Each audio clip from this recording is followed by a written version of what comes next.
Lucas, capítulo 7. A cura do servo de um centurião.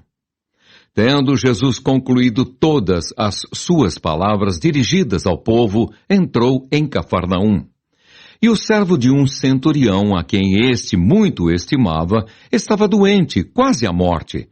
Tendo ouvido falar a respeito de Jesus, enviou-lhe alguns anciãos dos judeus, pedindo-lhe que viesse curar o seu servo.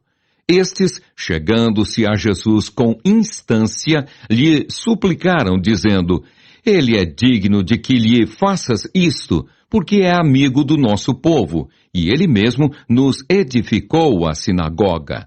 Então Jesus foi com eles. E já perto da casa, o centurião enviou-lhe amigos para lhe dizer: Senhor, não te incomodes, porque não sou digno de que entres em minha casa. Por isso, eu mesmo não me julguei digno de ir ter contigo. Porém, manda com uma palavra e o meu rapaz será curado. Porque também eu sou homem sujeito à autoridade e tenho soldados às minhas ordens. E digo a este: vai, e ele vai. E a outro: vem, e ele vem. E ao meu servo: faz isto, e ele o faz. Ouvidas estas palavras, admirou-se Jesus dele, e voltando-se para o povo que o acompanhava, disse: Afirmo-vos que nem mesmo em Israel achei fé como esta. E voltando para casa, os que foram enviados encontraram curado o servo. A ressurreição do filho da viúva de Naim.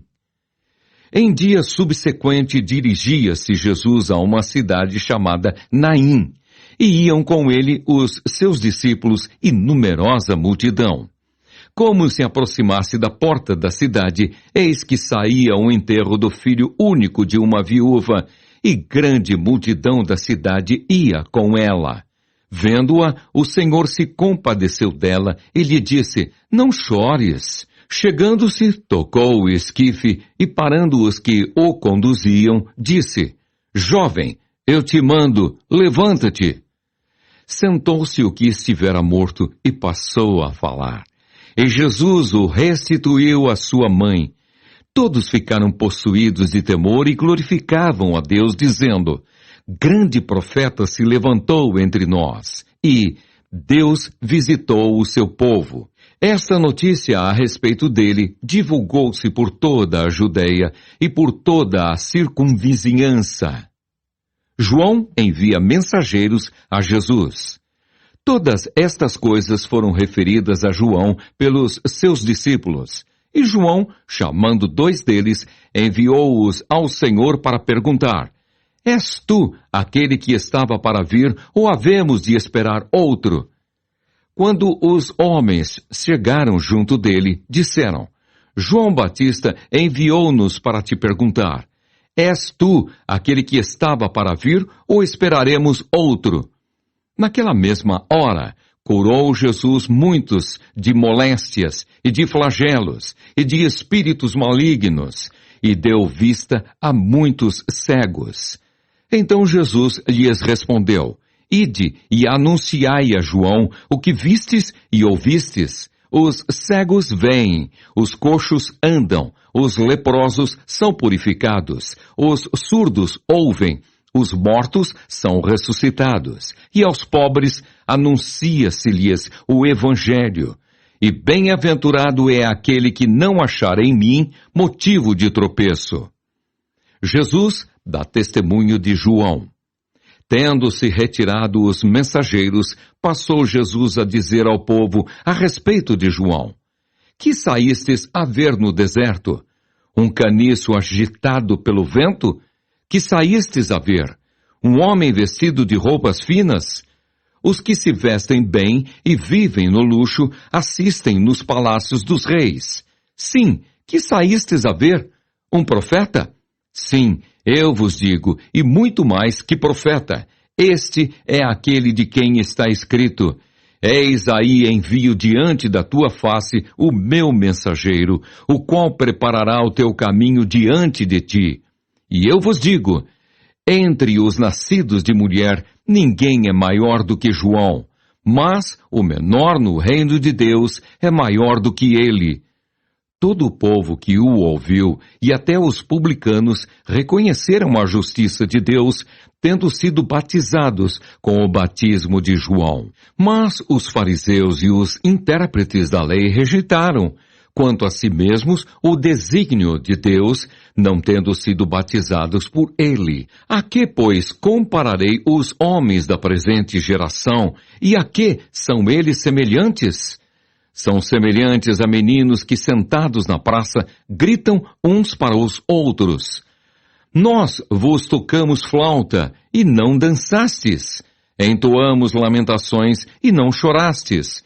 Pois veio João Batista, não comendo pão, nem bebendo vinho, e dizeis, tem demônio. Veio o Filho do Homem, comendo e bebendo, e dizeis, eis aí um glutão e bebedor de vinho, amigo de publicanos e pecadores. Mas a sabedoria é justificada por todos os seus filhos. A pecadora que ungiu os pés de Jesus. Convidou-o um dos fariseus para que fosse jantar com ele. Jesus, entrando na casa do fariseu, tomou lugar à mesa.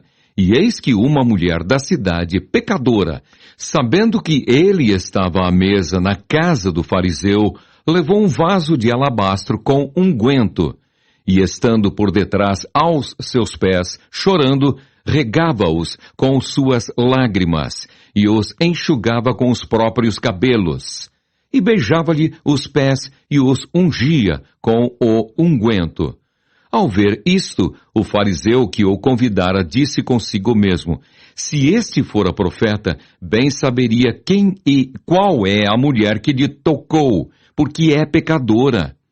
Dirigiu-se Jesus ao fariseu e lhe disse, Simão, uma coisa tenho a dizer-te. Ele respondeu, dize a mestre.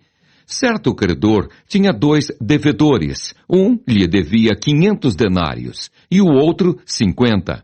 Não tendo nenhum dos 2 com que pagar, perdoou-lhes a ambos. Qual deles, portanto, o amará mais? Respondeu-lhe Simão, suponho que aquele a quem mais perdoou. Replicou-lhe, julgaste bem. E voltando-se para a mulher, disse a Simão, vês esta mulher? Entrei em tua casa e não me deste água para os pés. Esta, porém, regou os meus pés com lágrimas e os enxugou com os seus cabelos. Não me deste ósculo. Ela, entretanto, desde que entrei, não cessa de me beijar os pés. Não me ungiste a cabeça com óleo, mas esta, com bálsamo, ungiu os meus pés. Por isso te digo, perdoados lhe são os seus muitos pecados, porque ela muito amou. Mas aquele a quem pouco se perdoa, pouco ama. Então disse a mulher, perdoados são os teus pecados. Os que estavam com ele à mesa começaram a dizer entre si, quem é esse que até perdoa pecados? Mas Jesus disse à mulher, a tua fé te salvou, vai-te em paz.